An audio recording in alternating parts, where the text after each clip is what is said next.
ఏమైంది శ్రావ్య? ఎందుకు అర్జెంటుగా కలవాలన్నావు? నువ్వెందుకు అలా ఉన్నావు? అంత నా కర్మ ఆంటీ. బ్యాడ్ లక్ నన్ను ఫుట్బాల్ ఆడుకుంటుంది. నేనేం చేసినా నాకు కలిసి రావడం లేదు. ఏం ప్లాన్ చేసినా ఆ జ్యోతిని ఏం చేయలేకపోతున్నాను. అసలు ఏమైంది శ్రావ్య? కాస్త అర్థమయ్యేలా చెప్పు. రాత్రి కూడా మీరు చెప్పిన ప్లాన్ ఫెయిల్ అయింది ఆంటీ.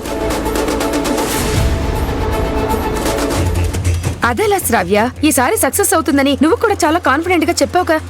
చెప్పానంటీ, కానీ మీరిచ్చిన మందు ఆ జ్యోతి మీద పనిచేయలేదు. మార్నింగ్ కూడా అది మామూలుగానే ఉంది. స్వయంగా వినాయకుని విగ్రహాన్ని తయారు చేసి వ్రతం కూడా చేసిందాంటీ. రాజీవ్ దాన్ని మెచ్చుకున్నాడు కూడా.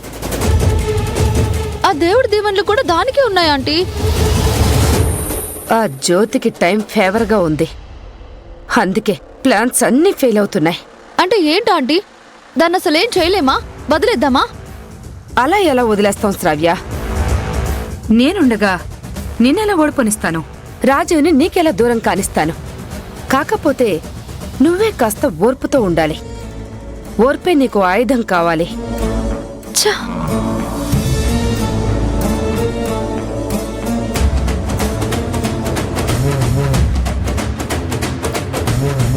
శ్రావ్యని అడ్డం పెట్టుకుని శారదకి జ్యోతికి మనశ్శాంతి లేకుండా చెయ్యాలి.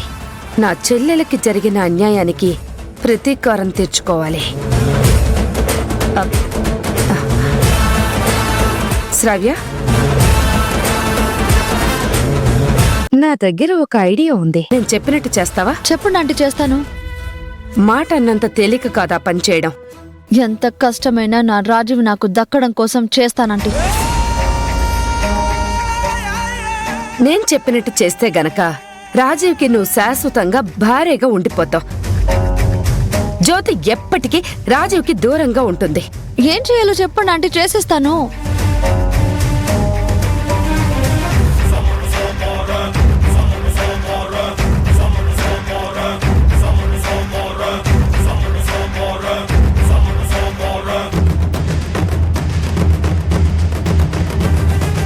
ప్లాన్ మాత్రం సూపర్ ఆంటీ.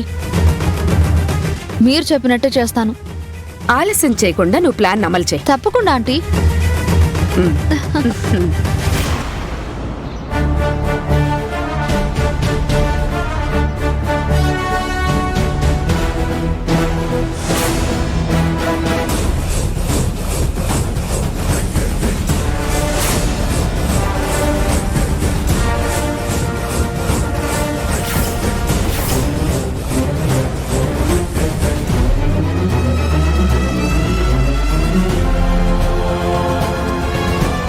దీనికి భూమి మీద నూకలు మిగిలున్నాయి. మొన్న నేను చేసిన యాక్సిడెంట్ నుంచి త్రుటిలో తప్పించుకుని బతికి బట్టకట్టింది. శారద అంతు చూడందే వదిలేదే లేదు.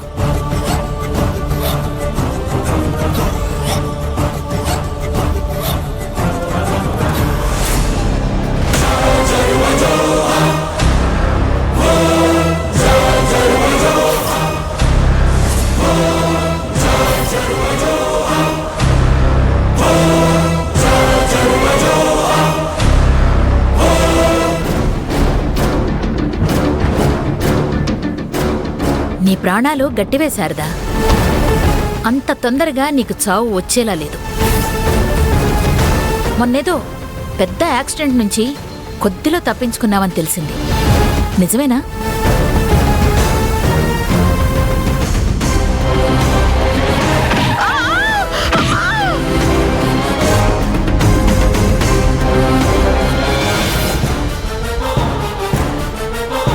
నాకు కార్ తగిలి కింద పడే ముందు చూశాను.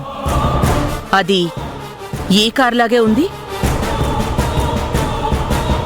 నువ్వే నాకు కార్తో యాక్సిడెంట్ చేయాలని చూసావేమోనని అనిపిస్తోంది. ఎగ్జాక్ట్లీ, అది నేనే.